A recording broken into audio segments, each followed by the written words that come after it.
to a wife who's 10 years younger. Even after our daughter was born, my wife kept on working. Probably due to my low income. But the real reason, uncovered after decades, made me rethink what family means. My name's Michael Smith. 65 years old. I'm living with my wife, 10 years younger than me, and our daughter, who's turning 28 this year. And right now, we're on a trip together. Hey, Dad! The view is amazing! My daughter exclaims with joy, and my wife watches her with a serene expression. It's pure bliss, but getting here wasn't easy.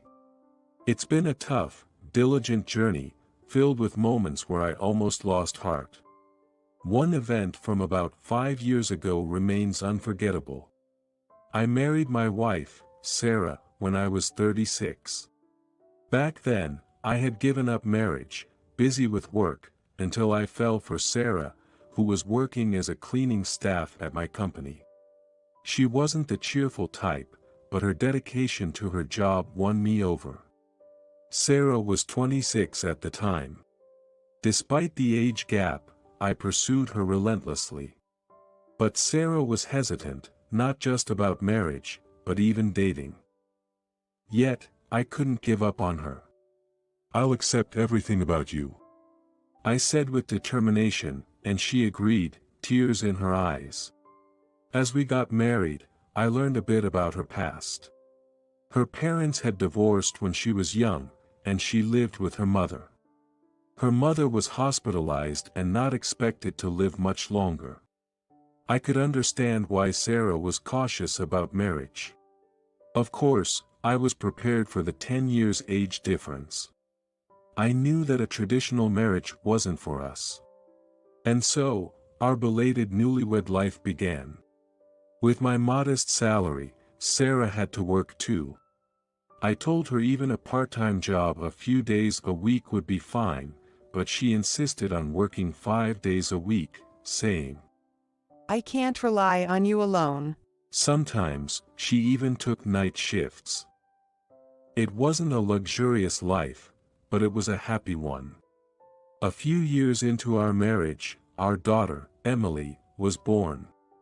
From society's perspective, we started parenting late, but I couldn't care less. A daughter is just adorable.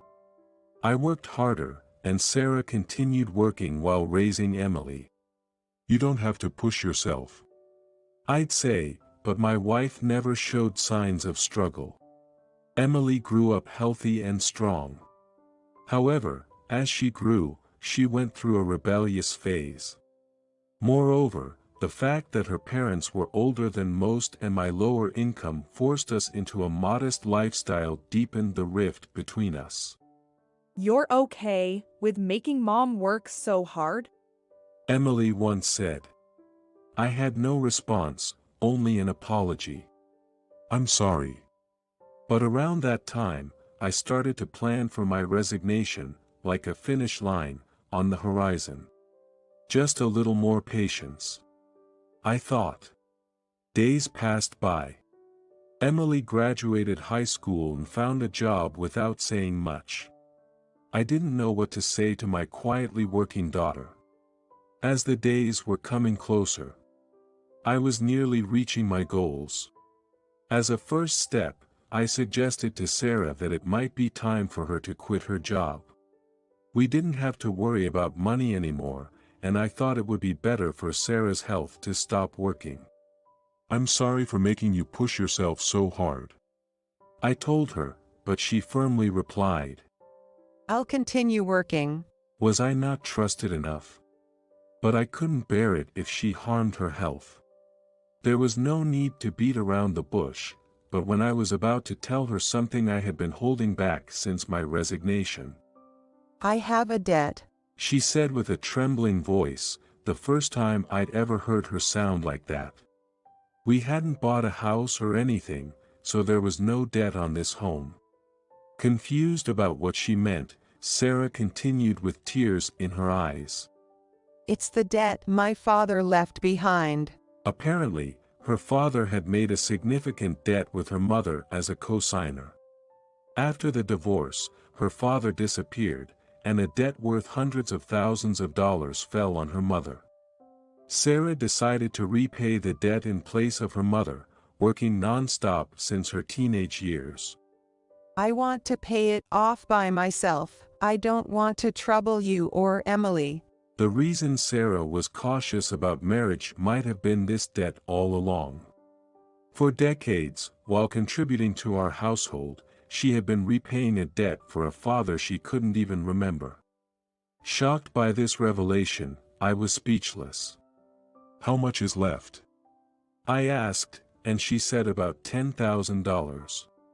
Sarah calculated that she could pay it off in about 2 more years with her job, and she insisted on not quitting until then. And those 2 years would coincide with my resignation. This unexpected truth threw off all my plans, but "Thank you for talking about that." Holding her hand for the first time in decades. We didn't talk much more that day. I didn't know how to respond to my wife's past, which I had been unaware of for over 20 years. I could understand her strong desire to finish it herself. What was the right thing to do as a husband, a father, and the head of the family? As I pondered, time cruelly passed, and Sarah went to work every day. Then, one night, Emily had left for her usual night shift. Alone in the dimly lit living room, lost in thought, the door to my daughter's room opened. She often went to the kitchen for water and then silently returned to her room. I expected silence today too, but Emily stood in front of me and sharply asked, What are you going to do about Mom's debt? Her question caught me off guard, as I was just thinking about it. It was about Sarah. It was unthinkable she would tell Emily before me, so she must have overheard our conversation. Unable to respond, Emily sighed and said, I feel sorry for Mom, marrying someone like you. before going back to her room. The Emily's words were deeply engraved in my heart for several days, even now, because they were the core words that I had tried not to think about. Sarah's secret and Emily's presence. As a father, the decision I ultimately made. It was to maintain the status quo. Neither forcing Sarah to quit her job nor paying off the debt myself. We just decided to continue living as we have for another 2 years. Though I didn't declare it, Emily's attitude towards me became even more scornful, realizing I wouldn't do anything. Sarah seemed to realize Emily knew about the debt and once murmured, Thank you. to me. Those 2 suffocating years passed. I resigned. Resigning was tough financially, but I was grateful to the company for employing someone as ordinary as me without any particular skills. At 60, I felt like I was finally at the starting line of my life. I had to make new resolutions. As a first step, on the night I retired, I told Sarah and Emily, we need to talk. And for the first time in years, we had a family dinner in the living room. Sarah, who was in her 20s when we met, is now 50. Emily, who once was so small, is now 23 years old. And here I am at 60. Just looking at those numbers, you might think we're a bit of an odd family. But this was always expected. It was precisely because I knew this would happen that I made a certain resolve back then. It was something quite plain and unexciting, but earnest. I resign today.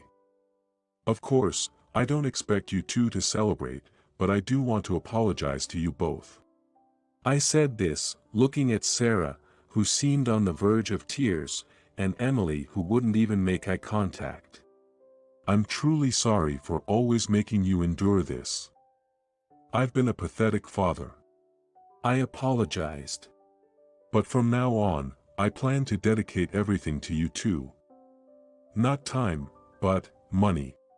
With that, I placed a savings book on the table. For the first time, Emily looked at me, peeking at the numbers in the savings book with confusion. Her eyes must be counting zeros one by one. When our eyes met again, it was clear the amount far exceeded their expectations. "I've been saving all along." How great it would have been to declare, like in a soap opera, that I was actually a millionaire. But, I'm just an average guy. Of course, I've spent money on the house and on my daughter, but I've avoided personal expenses as much as possible to save up to this point. Why would you? Sarah murmured.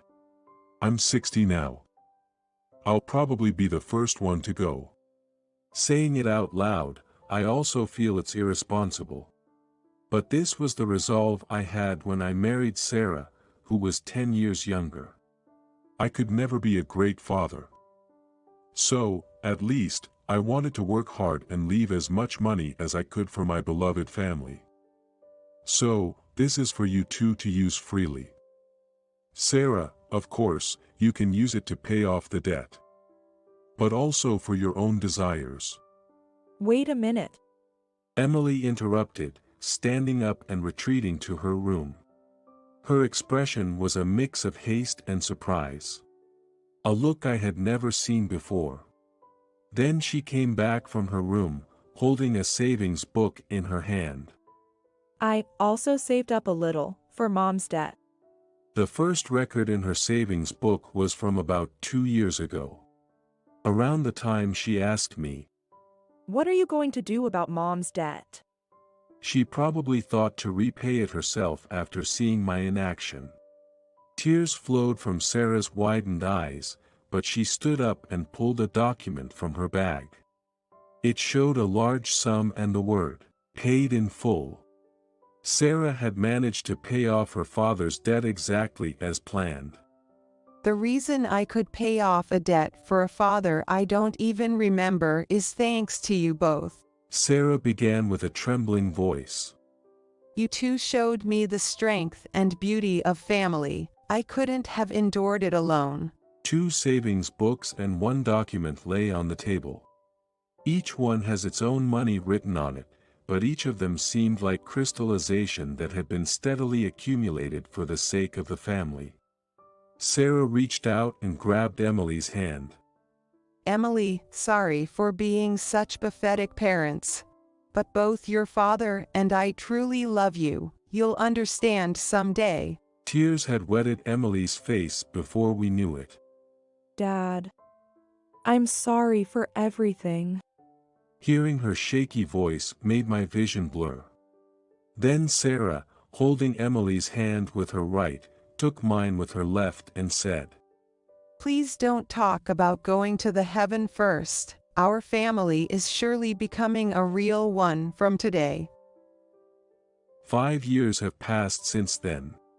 The 3 of us were on a family trip. Next month, Emily is getting married, and this trip was partly in celebration of that. While enjoying the view, Emily suddenly became quiet, then turned to me and said, Dad, thank you for everything up to now. You're still gonna be there for me when I need you, right? She said this with a smile. Sarah was already in tears before me. Indeed, as my wife said, since that time, we've become a truly harmonious family, not mismatched at all. And thinking that we are about to welcome a new member to our family fills me with even more zest for life.